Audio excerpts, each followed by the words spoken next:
Estamos agora 2 semanas depois da Páscoa, da lembrança da morte e da ressurreição de Jesus. A Páscoa é a maior data do ano eclesiástico, do ano da Igreja, porque na verdade ela é a maior data do cristianismo e da história da humanidade. A morte e a ressurreição de Cristo são o centro da história cristã, o centro para o qual o Antigo Testamento apontava. A Páscoa do Antigo Testamento, o cordeiro morto no dia anterior e seu sangue pintado nas portas das casas, a libertação da escravidão do Egito, a salvação do povo de Deus e a nova vida na terra prometida, tudo isso foi maravilhoso em si e digno de ser lembrado, tanto que anualmente eles celebravam a Páscoa e lembravam do que Deus havia feito por eles. Mas essa Páscoa ainda era pequena e limitada quando comparada à grande Páscoa central, quando o próprio Deus Filho, Jesus, veio ao mundo, se tornou ser humano e se tornou Ele mesmo o Cordeiro de Deus e deu a sua vida para pagar por todos os nossos pecados, nos resgatar e salvar. Nessa Páscoa, Jesus nos salvou da escravidão e condenação do pecado. Uma salvação muito mais ampla do que a salvação apenas temporária de um lugar, o Egito. Temos agora a salvação eterna. E a sua ressurreição é a certeza da nossa ressurreição. Portanto, é vitória sobre a morte e certeza de vida eterna. Novamente, muito superior a simplesmente mais alguns anos de vida, como foi o que a Páscoa do Antigo Testamento propiciou. Que o povo vivesse livre na terra de Canaã até a sua morte. Então a Páscoa do Novo Testamento é muito mais ampla e significativa, porque é sinônimo do próprio Cordeiro de Deus que nos libertou da escravidão e condenação do pecado e nos conquistou salvação eterna e vida eterna. Por isso a Páscoa do Novo Testamento é o centro da história da humanidade. Pelo menos é assim que nós vemos. Os historiadores não veem assim, mas nós vemos que a vinda de Jesus ao mundo é o centro da história da humanidade, porque é o próprio Deus na terra. O centro para o qual o Antigo Testamento já apontava e esperava, e na morte e ressurreição de Jesus também estão o centro da nossa fé, da nossa salvação e da nossa esperança. Perfeito. Então essa Páscoa, a morte e a ressurreição de Jesus Cristo é o centro da história e do cristianismo. Muito bem, mas ela é o fim? Não. A história continuou e continua. Já estamos em 2021 depois de Cristo. Assim como houve um longo período no Antigo Testamento até essa Páscoa, já há um longo período no Novo Testamento depois dessa Páscoa. E para onde a história da humanidade caminha agora? Onde isso vai dar? Eu vou falar uma coisa que eu não lembro de ter ouvido nem lido em lugar algum, mas provavelmente alguém ou até muitos já devem ter pensado, falado e escrito sobre isso. O que é?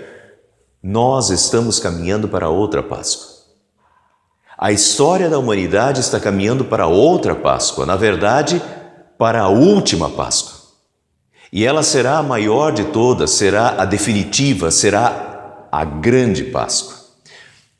Notem, Páscoa do Antigo Testamento, morte do Cordeiro, salvação e libertação do povo de Deus da escravidão do Egito, vida em liberdade, uma nova perspectiva de vida na terra prometida, na terra de Canaã.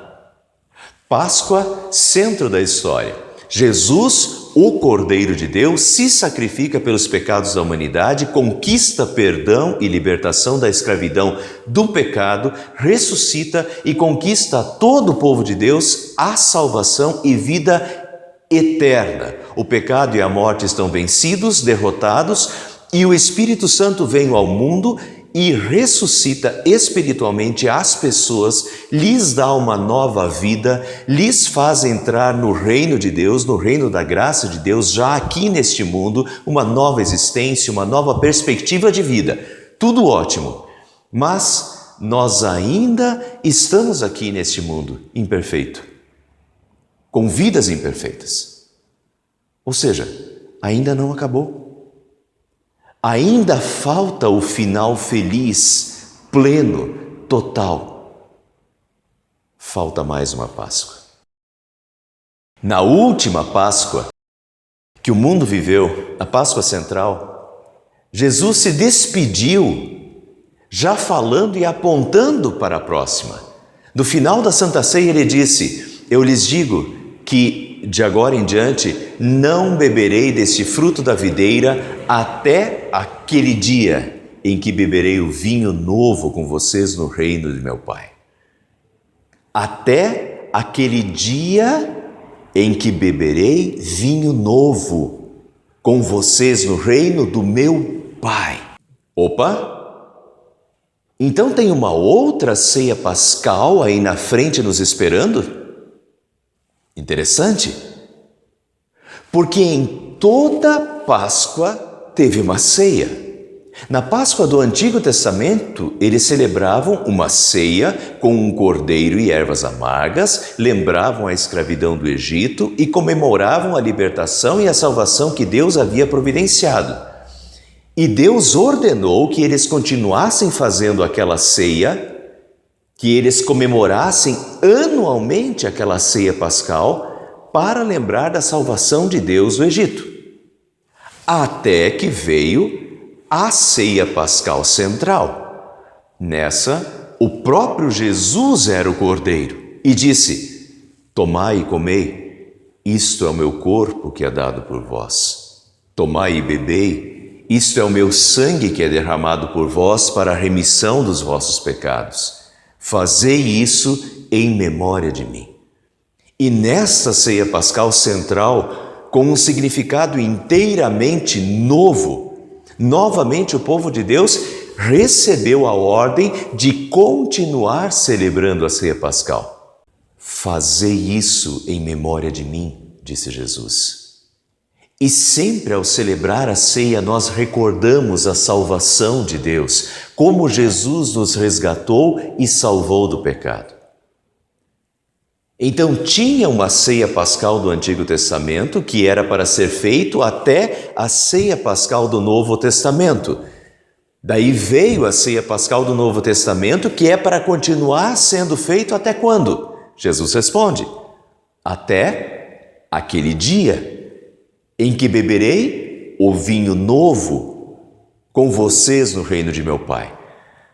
Uma nova ceia pascal? De certa forma, isso não é novidade. Na verdade, combina perfeitamente com a profecia de Isaías 26, que o Senhor nos oferecerá uma ceia e não será qualquer ceia, será um banquete, o banquete eterno, que Deus nos servirá e no qual Jesus, então, beberá esse vinho novo, essa nova perspectiva pascal. Como será essa nova ceia pascal, esse banquete? Isaías 25:6 diz: o Senhor Todo-Poderoso vai dar um banquete para todos os povos do mundo. Nele haverá as melhores comidas e os vinhos mais finos. E não vamos pensar aqui só em comida nesse banquete. As melhores comidas e os vinhos mais finos quer dizer que Deus nos servirá com o que há de melhor. E o que é o melhor nesta nova ceia pascal e celestial? Qual é o vinho novo desta nova ceia? É que ele acabará com a nuvem de tristeza e de choro que cobre todas as nações. O Senhor Deus acabará para sempre com a morte. Ele enxugará as lágrimas de todo o rosto, diz a profecia de Isaías 26:8, quanto a esse banquete.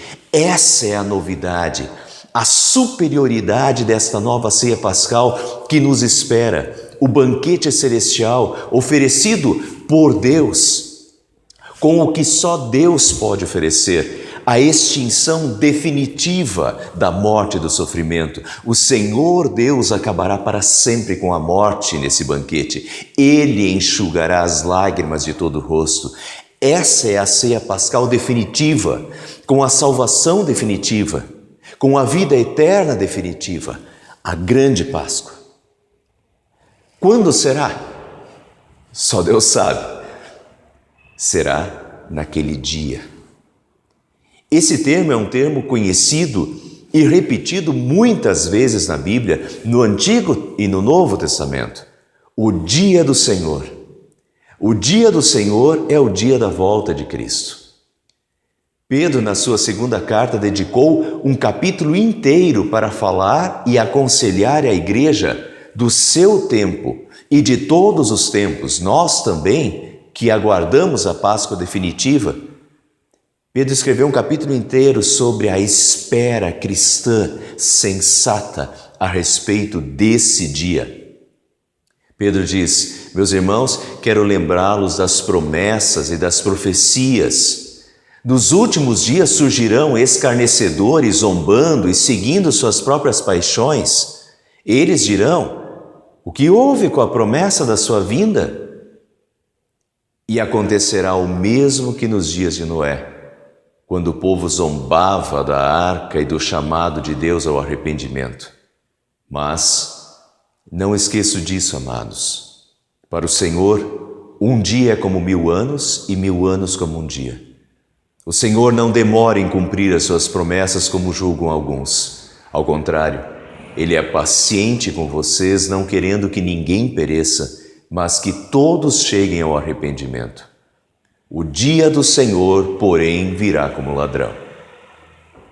E que tipo de pessoas é necessário que vocês sejam quando Ele voltar? Vivam de maneira santa e piedosa, esperando o dia do Senhor. Empenhem-se para serem encontrados por Ele em paz, imaculados e inculpáveis. Guardem-se para que não sejam levados pelo erro dos que não têm princípios morais, nem percam a sua firmeza e caiam. Cresçam, porém, na graça e no conhecimento do nosso Senhor e Salvador Jesus Cristo.